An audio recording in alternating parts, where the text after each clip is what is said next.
Select the object type and switch to edit mode.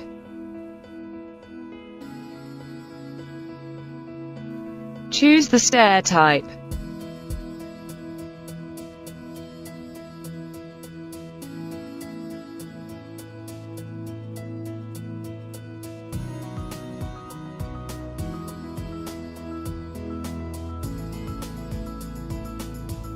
Place it into position.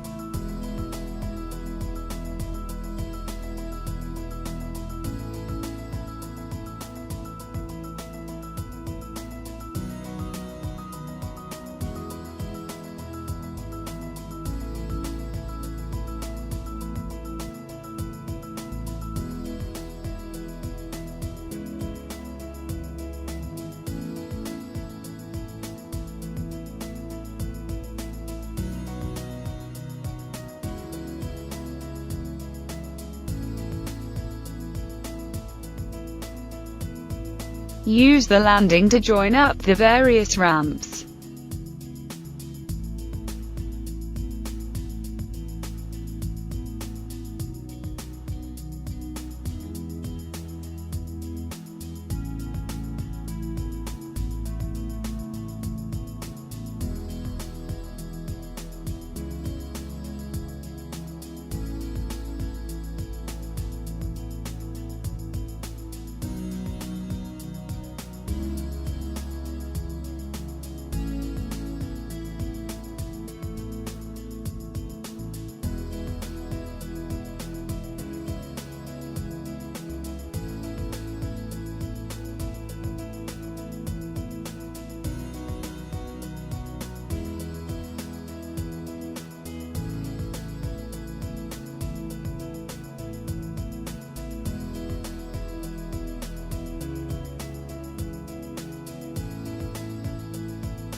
Access 3D view and use the stair object's magnets to continue drawing.